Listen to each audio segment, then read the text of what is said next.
On the 19th of January 1990, Kashmir witnessed such a dreadful day in its history whose story still shakes us. The beautiful valleys of Kashmir were spreading their beauty wrapped in white sheets of snow that day. But behind the beautiful picture of that day, a fire of hatred was smoldering for months which was bent on burning humanity.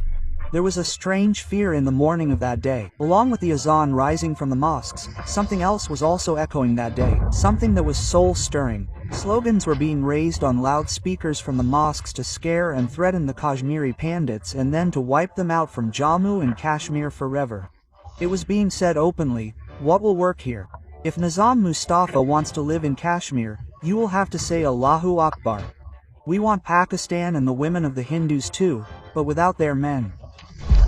These were not just slogans, but a declaration of war by the Muslims to evict Kashmiri Pandits from their own land.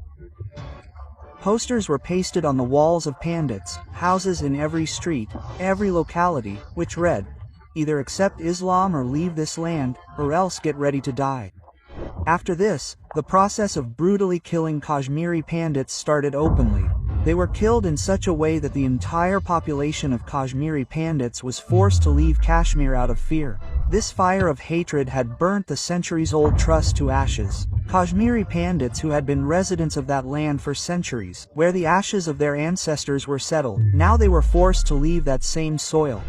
Small children, daughters, old mothers, everyone left Kashmir overnight, leaving everything behind to save their lives. Every eye was moist, every step was trembling, and every heart had only one question. After all, what is our fault? Incidents of gang rape started happening in the settlements of those Pandit families who did not leave their homes. Hundreds of innocent Pandit men were brutally killed. Their houses were burnt to ashes in front of their eyes. Their lands were usurped and temples were demolished. Jihadis created such an atmosphere of terror that within just 2 years, out of 75,000 Kashmiri Pandit families, more than 70,000 families had to leave Kashmir, and then those whose home was once called heaven, were forced to live in refugee camps under tarpaulin. But all this did not happen suddenly. The exodus of Kashmiri Pandits was like a time bomb that was planted years ago. Let us know how the Hindus, who were in majority in Kashmir, became a minority, and what happened that Kashmiri Pandits were forced to become refugees in their own country. Militants seized in Jammu and Kashmir. Hundreds of thousands of Hindus were forced to flee. We got scared of those people. Then we picked up all our belongings and came here. Pakistan-sponsored terrorism was influencing young Muslim men to take up weapons in Kashmir and destroy India. When we started bringing our belongings, they said that the earnings from here will remain here. You come empty-handed. Announcements were being made from mosques and rooftops. If you people do not leave from here, we will burn your houses to ashes. This is your last chance, after all. What happened that day that forced these Kashmiri Pandits to leave their homes overnight? Kashmir, famous for its beauty, has a centuries-old relationship with Hindu civilization. Kashmir is a Sanskrit word which has also been called the land of sages in the scriptures. Later, when the Maurya Empire expanded in India, Buddhism was also propagated here. Emperor Ashoka spread Buddhism here, and this process of settling Buddhists continued till Kushan king Kanishka. However, even then Hindu kings ruled Kashmir. But in the 14th century, Islam arrived here, and gradually the Muslim population increased so much that the balance of power started changing. In 1339, for the first time, the power of Kashmir was snatched from the Hindus and went into the hands of Muslim rule. After that, for the next 500 years, Kashmir remained under the control of Muslim rulers. During this period, there was a large-scale conversion of Hindus in Kashmir, due to which Hindus became a minority and Muslims became a majority here in the 18th to 19th centuries. However, in 1819, the picture of Kashmir changed once again, and the rule of the Sikh Empire started here under the leadership of Maharaja Ranjit Singh. But after the death of Maharaja Ranjit Singh in 1839, there was instability in the Sikh Empire, as a result of which the Sikhs had to face defeat at the hands of the British in the First Anglo-Sikh War in 1845-46. After this, in 1846, under the Treaty of Amritsar, the British handed over Kashmir to Hindu Dogra King Gulab Singh, and thus the Dogra rule began in Kashmir. When India became independent in 1947, the King of Kashmir, Hari Singh, was the great-grandson of Gulab Singh. But after independence, Pakistan cast its evil eye on Jammu and Kashmir, which is called the Crown of India, and wanted to snatch it from India at any cost. With this objective, Pakistan attacked Kashmir in 1947, after which Raja Har Singh foiled its evil plans by merging Jammu and Kashmir with India. However, due to this attack, 1/3 of Kashmir went into the hands of Pakistan, which is called Pakistan-occupied Kashmir i.e. Pak. But Pakistan's intentions were so bad that it was not satisfied even with this. It tried to capture Jammu and Kashmir by attacking it in 1965. But it had to face defeat in front of the Indian Army. In 1971, another war took place between Pakistan and India, in which Pakistan, which had the intention of capturing Kashmir, had to lose half of its East Pakistan, which became Bangladesh because of India. This defeat always hurt Pakistan. The morale of its army was broken after this war. Pakistan had understood that it would never be able to defeat India in a direct war. Therefore, it started planning to start an internal war in Kashmir to separate Kashmir from India. Here, there was always instability in the politics of Jammu and Kashmir. To handle this, the central government often had to interfere. With the aim of ending this turmoil, in 1975, Prime Minister Indira Gandhi signed an accord with the veteran leader Sheikh Abdullah, which was called Indira Sheikh Accord. Under this accord, Sheikh Abdullah accepted some provisions of the central government, whose aim was to keep Jammu and Kashmir united with India under Article 370. Pakistan and its supporters were deeply shocked by this, and a large faction stood up against this accord. People were instigated that Sheikh Abdullah had betrayed the conscience of Kashmiriyat for his political gains. Organizations like Jamaat-e-Islami Kashmir, People's League and Jammu Kashmir Liberation Front stood up against this agreement and started inciting local Muslims against India. Some of these organizations wanted to make Jammu and Kashmir a separate country, while some wanted to separate it from India and make it a part of Pakistan.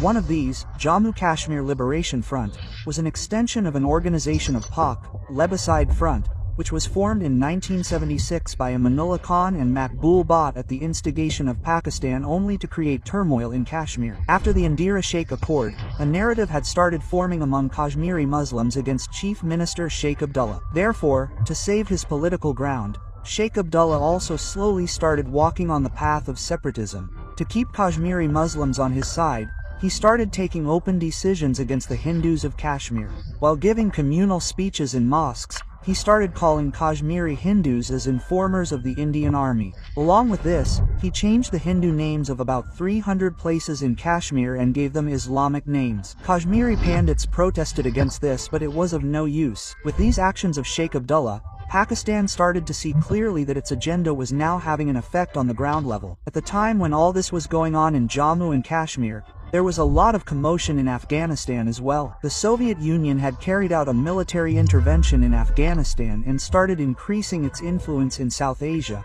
which the US did not approve of at all. The US made a plan to give arms, money and training to the Afghan Mujahideen to oust the Soviets from Afghanistan. With the help of Pakistan's intelligence agency ISI, training camps were opened for the Mujahideen in Pakistan. Within a few years, the Afghan Mujahideen started a guerrilla war against the Soviets and caused such heavy damage to the powerful Soviet army that later the Soviets had to leave Afghanistan. The success of the Mujahideen gave Pakistan the confidence that it could separate Kashmir from India by resorting to terrorism in the Kashmir Valley.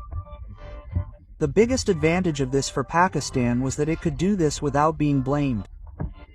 In such a situation, Pakistan funded Jamaat-e-Islami, JKLF and other fundamentalist organizations, trained them and radicalized Kashmiri youth through them. While some were spreading violence in Kashmir and creating fear in the hearts of Hindus here, some of them took advantage of the political instability and worked to fuel Pakistan's agenda. Meanwhile, Sheikh Abdullah died in 1982 and the reins of the National Conference came into the hands of his son Farooq Abdullah. Once again, in the 1983 Jammu and Kashmir Assembly elections, the Jammu and Kashmir National Conference won and Farooq Abdullah was made the chief minister. Seeing an inexperienced chief minister coming to power in Jammu and Kashmir, Pakistan's dictator General Zia-ul-Haq prepared a very dangerous plan which is known as Zia Plan or Operation Two Park. Operation Two Park was a three-phase plan. In the first phase, terrorists were to be trained inside Pakistan and Pak. In the second phase, targeted killings and bomb blasts were to be carried out by infiltrating Kashmir. And in the third phase, by fueling rebellion on a large scale in the valley, Muslim-dominated Kashmir was to be separated from India and merged with Pakistan. Its first two phases were activated in Kashmir very soon. Terrorists trained in Pakistan spread to different areas of Kashmir and a series of targeted killings began. In 1984, an incident added fuel to the fire in these burning conditions of the valley. JKLF's founding member Makbul Bhatt was hanged in Delhi's Tihar jail for the murder of a police officer and plotting to hijack an Indian Airlines flight in 1971. The death of their leader enraged the JKLF militants, after which there was a flood of strikes, protests and anti-India slogans in the valley. The most surprising thing was that the then Chief Minister Farooq Abdullah turned a blind eye despite knowing everything, and instead of stopping the anti-India activities here, he went to Pak and shared the stage with JKLF's Hashim Qureshi. When Farooq Abdullah started being criticized for this, he clarified that he had gone to meet Hashim Qureshi on the instructions of Indira Gandhi so that he could understand his feelings and bring peace to the valley through talks. However, his claims proved to be baseless when on the 2nd of July 1984, Indira Gandhi withdrew her support from Farooq Abdullah and made his brother-in-law Ghulam Muhammad Shah the Chief Minister of Jammu and Kashmir. Indira Gandhi hoped that Ghulam Muhammad Shah would bring some reforms, but he added fuel to the fire. To strengthen his political ground, Ghulam Muhammad worked to increase Islamic fundamentalism in the valley. By doing this, he wanted to gain the support of the majority Muslim population for the next elections. In January 1986, Ghulam Muhammad Shah took a very controversial decision. He announced to build a mosque in the new civil secretariat of Jammu where there was already a Hindu temple, and announced to make arrangements for Muslim employees to offer namaz there. His decision was a direct attack on the religious sentiments of the Pandits of the valley. Therefore, Kashmiri Pandits took to the streets in protest. This soon started Hindu-Muslim clashes, and gradually these clashes turned into riots, leading to bloodshed here. During this time, another spark ignited. In February 1986, a district court in Uttar Pradesh ordered the reopening of the Ram Mandir in Ayodhya, which had been closed for years. After this decision of the court, Chief Minister Ghulam Muhammad Shah incited Muslims by saying, "Islam is in danger." This hateful statement from the mouth of the Chief Minister acted as a fire. The Muslims of Jammu and Kashmir lost their temper and started openly targeting Hindus. These rioters were given a free hand by the government, due to which the hands of the police were also tied. Hindus started being killed in many areas. Their houses were burnt. Shops were looted.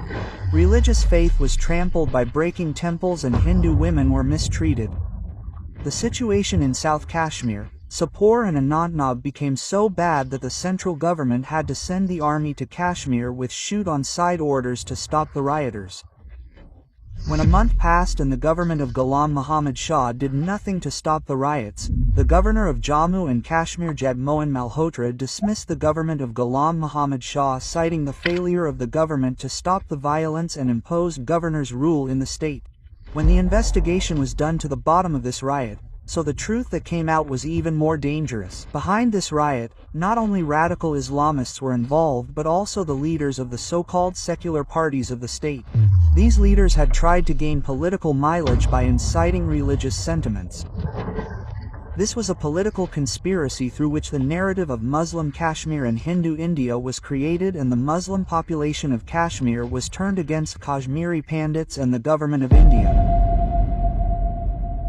In 1986, after 183 days of governor's rule and 62 days of president's rule in Jammu and Kashmir, Farooq Abdullah and Congress joined hands again, and Farooq Abdullah again became the chief minister of Jammu and Kashmir. A few months later, in 1987, state actions were to be held. In such a situation, Pakistan-backed separatist leaders Syed Ali Shah Gilani, Yassin Malik and Syed Salahuddin of the terrorist organization Hizbul Mujahideen together formed a new political alliance called Muslim United Front IEMUF. Their direct aim was to somehow bring the majority people to power. Elections should be won by inciting the Muslim public against Kashmiri Pandits and India, and then Pakistan's agenda in Kashmir should be successful. To garner votes in the assembly elections, the leaders of the Muslim United Front demanded the implementation of Quranic law in Kashmir, due to which MUF started becoming very popular among Kashmiri Muslims. In a few months, thousands and lakhs of people started gathering in MUF rallies. It seemed that the government was going to change after the elections, but when the election results of 1987 came, the whole of Kashmir was shocked. Muslim United Front was able to win only 4 seats, whereas Farooq Abdullah's Jammu and Kashmir National Conference won 40 and Indian National Congress won 26 seats, due to which Farooq Abdullah again became the chief minister. After this result, the leaders of Muslim United Front became furious. Farooq Abdullah was accused of misusing government resources and rigging on a large scale in the elections. Due to the discontent arising after this election, militancy started increasing rapidly in the valley. The leaders of MUF started feeling that now they have to leave the political path. Their plans will not succeed. Therefore, to separate Kashmir from India, they will have to resort to terrorism. Pakistan also suffered a major setback due to the defeat of MUF. Therefore, Pakistan started misleading Kashmiri youth on a large level with the help of fundamentalist leaders. They were prepared to follow the path of terrorism by showing them the fear of Allah and beautiful dreams of heaven. Kashmiri youth would go to Pakistan on a large scale and return to the valley from there as terrorists. Their minds were filled with such venom against Hindus that they were hell-bent on killing Hindus even at the cost of their own lives. After this, Kashmiri Pandits started being killed selectively in the valley. In September 1989, BJP leader Tika Lal Taplu was shot dead outside his own house. This was the first murder of a big Hindu leader in Kashmir, which clearly indicated the coming big attack on Hindus. JKLF was accused of the murder, but no case was registered against anyone. Hundreds of terrorists trained by Pakistan were active in Srinagar, Baramulla, Pulwama, Badarwa and spreading in cities like Anantnag. They were carrying out targeted killings of Kashmiri Pandits and inciting riots, taking separatism to its peak in Jammu and Kashmir. In this way, the first and second phases of Operation Two Park started by Pakistan were underway, but its third phase was to start in 1991. Under which Kashmir was to be separated from India and merged with Pakistan. But in 1988, Pakistan's dictator Zia-ul-Haq died in a plane crash, due to which his followers became anxious to fulfill his unfulfilled dream, and it was activated before time. Soon Kashmiri Pandits were asked to leave the valley. To create fear among them, Kashmiri Pandits holding high positions and influential people of the society were selectively killed. On the 4th of November 1989, Justice Neelkant Ganju, who had sentenced JKLF's Makbul Bhatt to death, was murdered in broad daylight near Srinagar High Court. Similarly, journalist and lawyer Premnath Bhatt was also shot dead near his house in Anantnag. A hit list of influential Kashmiri Pandits began to be prepared. Threats to the Pandits to leave Kashmir began to be printed in clear letters in the newspapers of the valley. Kashmiri Pandits were forcibly taken out of their homes and made to lead processions in which slogans of Kashmir's freedom were raised. There was a plethora of slogans of Pakistan Zindabad and Hindustan Murdabad. Children of 16 to 17 years of age were filled with such poison in the name of jihad that they thirsted for the blood of the Pandits and openly roamed the streets with rifles. Anyone who had pro-India views was murdered. By that time the power had changed at the center and Viswanath Pratap Singh of the Janata Dal had become the Prime Minister. VP Singh made Mufti Muhammad Saeed, who belonged to Kashmir and was a staunch rival of Farooq Abdullah, the Home Minister. Mufti Muhammad Saeed was the first Muslim Home Minister of the country, and in this way an attempt was made to give a positive message to the Kashmiri Muslims. But a few days after Mufti Muhammad Saeed became the Home Minister, the terrorists of JKLF did something that increased the terror in the valley. On the 8th of December 1989, the terrorists kidnapped Mufti Muhammad Saeed's daughter Rubeya Saeed in broad daylight. The news of the kidnapping of the daughter of the sitting Home Minister created a stir in the whole country, including Kashmir. The terrorists demanded the release of 5 very dreaded terrorists in exchange for Rubeya Saeed. The central government did not see any other option to save Rupeya. Therefore, all 5 terrorists were released. When those 5 terrorists were released, They were welcomed as if some revolutionaries had returned. They were honored by taking out a procession on the streets of Kashmir. They felt as if they had brought the Indian government to its knees. They were celebrating their victory by making fun of the failures of the central government. This was a clear indication of the terrorists running amok in the valley. This incident opened the doors to extremist violence, and there was a spate of kidnappings in the valley, in which most of the kidnappings were of Kashmiri Pandits. The situation had gone out of control. In such a situation, to control the damage, the central government decided to appoint Jagmohan Malhotra as the governor of Jammu and Kashmir once again. But Jammu and Kashmir Chief Minister Farooq Abdullah was feeling very uncomfortable with this decision. There was political rivalry between him and Governor Jagmohan, and Farooq Abdullah had already warned that if Jagmohan was made the governor, he would resign from his post. Therefore, as soon as Governor Jagmohan took charge on the 19th of January 1990, Farooq Abdullah resigned from the post of Chief Minister. After this, governor's rule was imposed in Jammu and Kashmir, and the first night that happened here after this decision was forever recorded as a black spot in the history of Kashmir. The 19th of January 1990 was the darkest night in the history of the Kashmiri Pandits accident. There was a deep silence in the cold night in the valleys of Kashmir, which suddenly broke with a strange echo rising from the mosques. That day, along with azan, some other slogans were also heard from the mosques. These slogans also echoed, which shook the entire valley. What will work here, Nizam Mustafa? If you want to live in Kashmir, you have to say Allahu Akbar and Gachi Pakistan, but Abbas Batnisan means we want Pakistan and Hindu women too, but without their men. These were not mere slogans. These were open threats for the Pandits living in Kashmir. They had been receiving such threats for the past few months. Months ago, another slogan was given by the jihadis. Relief Saliv Ya Galav, which means either you accept Islam or leave this land or else get ready to die. That night of the 19th of January 1990, the fear of the Kashmiri Pandits had taken the form of reality. They looked out of their windows and saw a crowd of jihadis in the streets. The crowd had weapons in their hands and fire of hatred in their eyes. A conspiracy was being executed to wipe out the entire community of Kashmiri Pandits from every street, every locality. That night, the first large group of Kashmiri Pandits left their homes in the valley. With no destination, they did not know the route.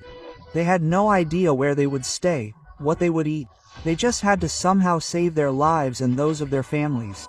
In this effort to save their lives, thousands of Pandit families were forced to leave their ancestral land, their lifelong earnings and their beautiful homes that night. Those who refused to leave were killed. In this crowd of jihadis, there were also those friends, neighbors and colleagues of Kashmiri Pandits on whom they had trusted for years. That night, that trust, that brotherhood was burnt to ashes in the fire of hatred. Kashmiri Pandits were looking at their Muslim friends with moist eyes full of hope, but the reaction from the other side was as if they did not know them. Jihadis had clearly said that those Muslims who sympathized with Kashmiri Pandits or gave them shelter in their homes would also be burnt along with their houses.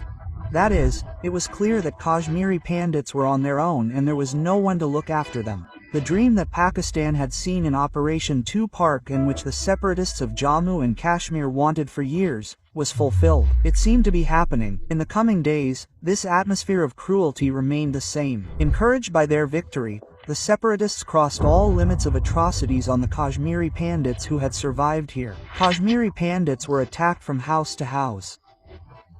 Many families were killed together and their women were gang raped.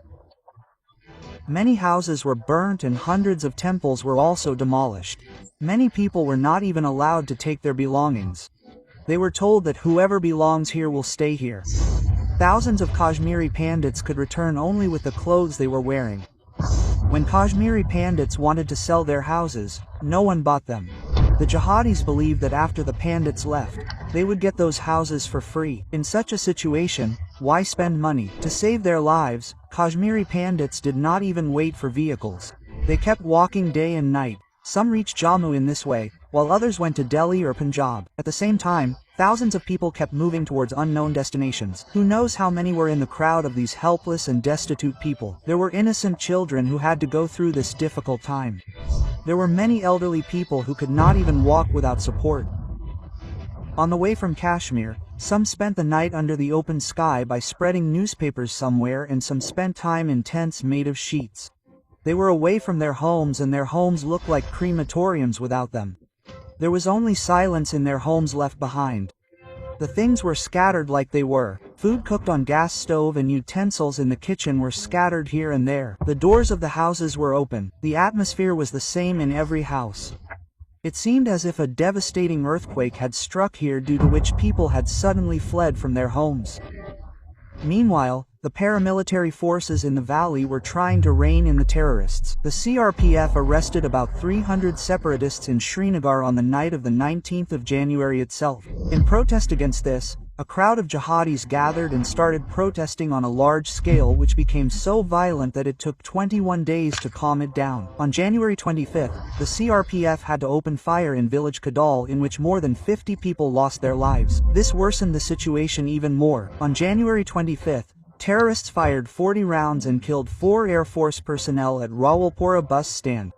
Jammu and Kashmir police post was present at a short distance from this firing, but they did not take any action. This attack on the Air Force personnel was done at the behest of JKLF leader Yasin Malik, but no action was taken against him. In this way, while on one hand the government was targeting separatists to handle the situation in the valley, on the other hand the terrorists were targeting Kashmiri Pandits as well as Indian soldiers. Pakistan was warming its hands at the heat of this plight of Kashmiri Pandits. With the aim of making the lives of the few Kashmiri Pandits left in Kashmir hell, Pakistan's Prime Minister Benazir Bhutto crossed all limits of shamelessness and started giving provocative speeches.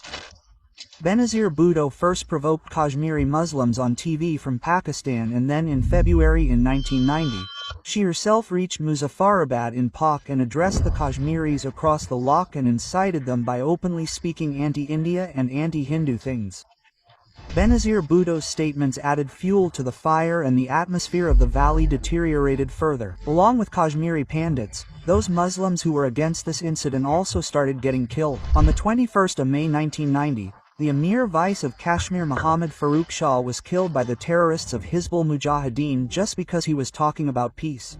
Due to such an atmosphere of fear, a series of incidents of Kashmiri Pandits from the valley started, which continued for years. The situation became so bad that Kashmiri Pandits were forced to become refugees in their own country. During this entire incident, about 1,500 Kashmiri Pandits were brutally killed. These included women and children as well. About 250 temples were badly destroyed.